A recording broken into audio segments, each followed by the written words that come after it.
Hi there, welcome to the Music Misfit Show podcast. I'm CJ, and on this week's episode, we have an amazing MC called Dizraeli, and we talk a lot about what he's been up to and his thoughts on different things that are going on in society today. It's a really interesting podcast, and I hope you enjoy it. And if you do like it and you wanna help out, feel free to click that like button and click that subscribe button.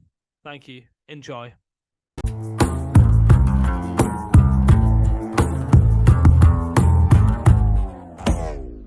Yo, check it out. You are tuned in to the Music Misfit Show, and I have a very, very special guest on the show tonight. He goes by the name of Dizraeli, and he is a poet, an MC, and an all-round musical genius. How's it going, my man? Very good, mate. Good to be here. Happy you're on here, mate. Happy you're on. So, I see you're in the studio at the moment. Are you cooking up any new stuff? So I'm not in my studio actually. I'm in Sheffield in the studio of a guy called Tom Excel, Okay. who is a good friend and musical collaborator. He's the guy behind Nubian Twist and Anipa, and we've been working on various bits and pieces, collaborations, just throwing ideas at the wall and seeing what sticks. Just having a bit of a loose and easy time together. So yeah, but lots of things in the pipeline, man. Loads of things in the pipeline. Got the new band Part Lion, which you came and saw the first gig of ever the other day. Yeah. So that's a brand new band. Really excited about that. Rebel music for broken times.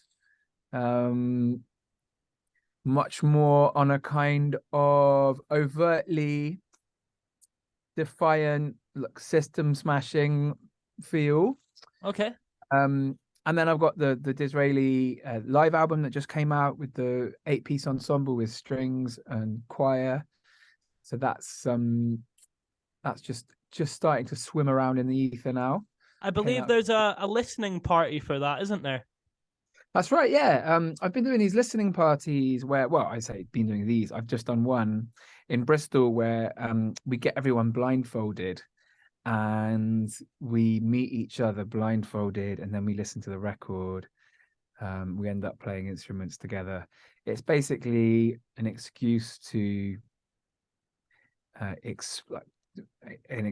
socially experiment and try out alternatives. I'm into alternatives, man. I think we've made an awful lot of mistakes in how in the culture that we've clubbed together on, and on loads of different levels. And I'm into pushing into different spaces and finding different ways of being together that aren't mediated by capital, that aren't that aren't in the realm of judgment and comparison, but in the realm of actual experience. So yeah, trying to bring that into how people experience the album as well. Yeah, that's quite a unique way of looking at it, definitely, because obviously there's so many.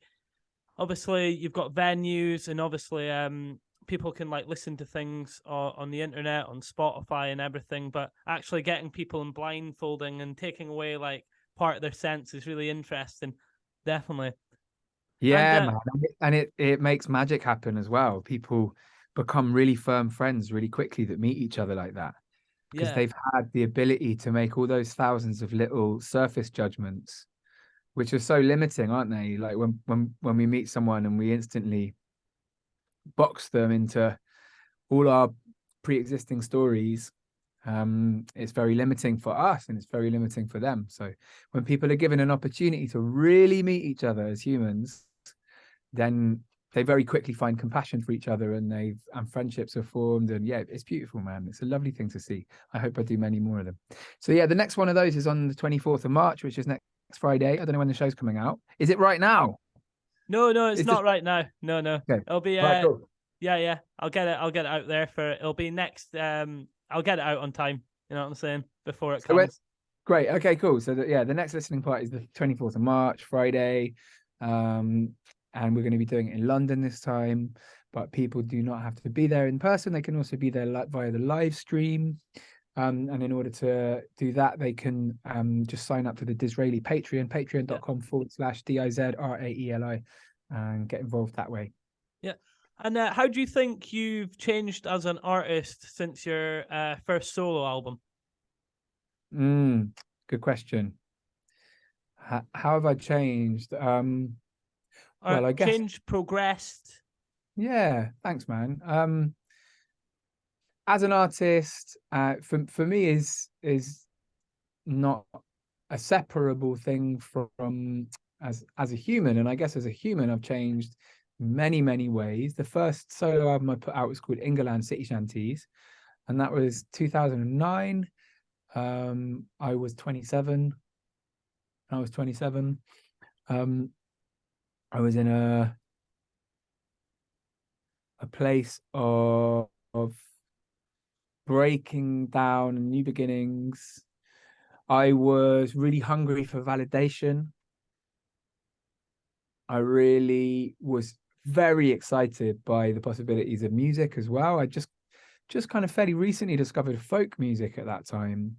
And that album was my first attempt at uniting folk music and hip hop music, which folk music was this new excitement for me, and hip hop music was my old love. I've been in love with hip hop since I was 9 years old. So as an artist in that moment, that was a kind of smashing together of these genres, and I was really excited by that. I was really excited by the ballad form in folk and how you could apply that into hip hop.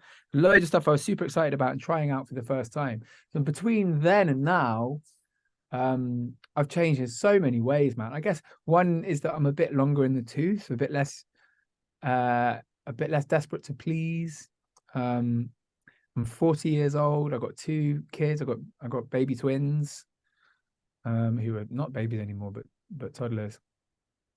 That does a lot of settling of the little kind of the busy little insect in your belly that brings you off kilter and makes you desperate to be liked by the people in the room. So I feel much less of that now, which is a really nice feeling. And what it means to me is when I listen to my music back, it sounds like me rather than a kind of inflatable blow up doll of me doing the things that I think might get me attention in a good way. So yeah, I feel more myself is the short answer. Yeah, you're more comfortable in yourself as you've grown as a person, and how you've progressed in your music as well, you'd say. Yeah, there's a lot of loneliness and friction in pretending. And in a way, compared to some artists, I haven't done so much pretending in my life. I've never pretended to be, ghetto or hard or anything like that, which an awful lot of nice chaps do. There's a lot of really nice people out there pretending to be nasty, and I can understand that, because it's music can be, or art can be, a way of constructing an armor to protect us, or it can be a way of inquiring and finding out more about ourselves and finding the kind of soft points in us that will allow us to connect with other people. And it's gone from being armor for me to being a means of connection and understanding and awareness. I think that's the really key thing. How have I changed an artist? It's that. Yeah, that's interesting. You saying that, because I think that some artists kind of are portraying almost a character, aren't they? And then some artists want that character to be like quite a lot different from themselves, but then there's other people who want that character to be as close to themselves as possible. That's really interesting.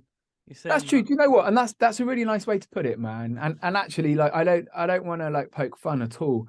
For myself, I found that my art or my music being about a character that was distinct from me, I found that really lonely.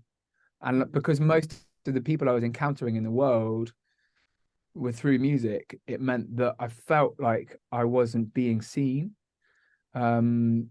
But music can be like a form of fiction writing, and I think it can be really beautiful in that way. Do you know what I mean? Like there's amazing storytellers and fiction writers in the world of hip hop, where it's if it's like horrorcore or some of the gangster rap stuff, as long as the understanding is that the point is to generate like an atmosphere and a kind of story that people can be entertained by.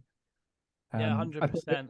the place where it gets dangerous is when you're like, this is really me and I'm keeping it real and it's all about the truth, which is the narrative that we get a lot in hip hop in particular. When you're saying that as like your premise, and then what you're giving people is not really you. I think that distance for me felt really sad and lonely, but for other people it works.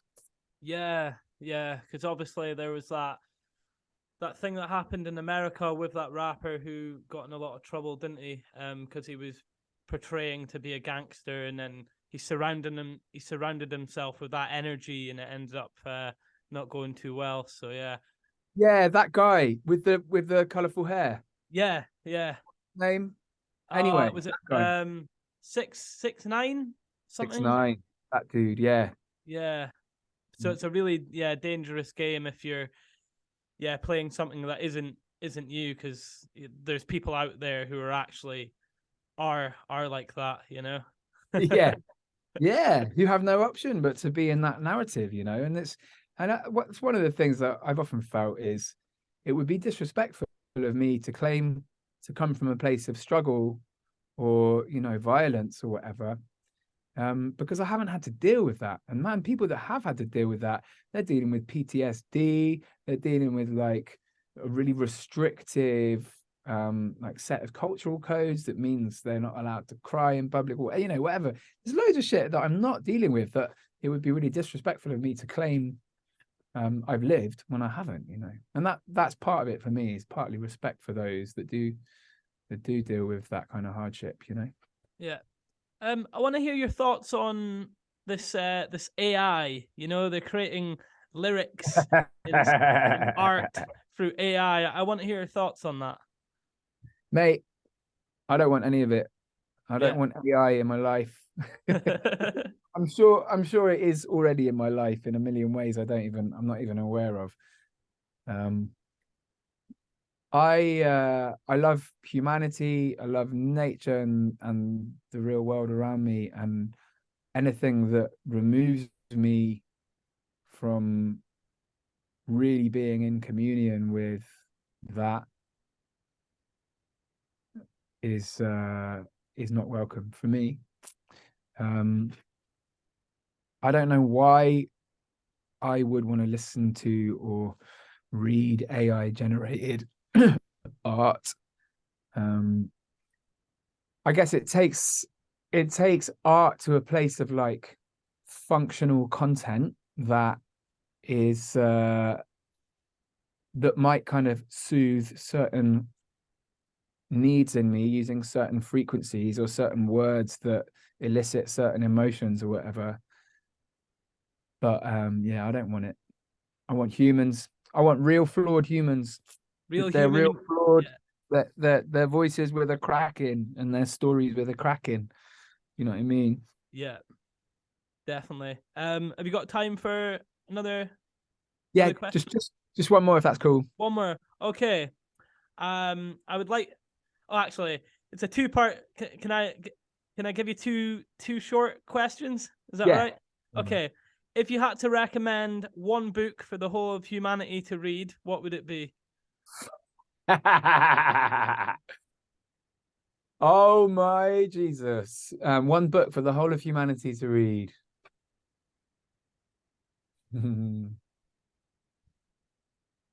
That is just difficult, isn't it? I can tell you a book that I've read recently that I enjoy. There's a book called No One Belongs Here More Than You by Miranda July. Okay. That's a beautiful collection of short stories. Probably not going to heal the world, but I like it. Okay. I'll have to check that one out. And this is the question that I ask every guest who comes on the show. It's Yeah. what makes you a music misfit? What makes me a music misfit? I guess one of the things that makes me a music misfit is that I combine things that aren't usually combined. I think that, yeah, so it makes me hard to categorize. And I've often had trouble getting any kind of write-ups in the press and that kind of thing because of that. Or certainly like reviews. People find it hard to review my shit because where does it, where do they, what section do they put me in?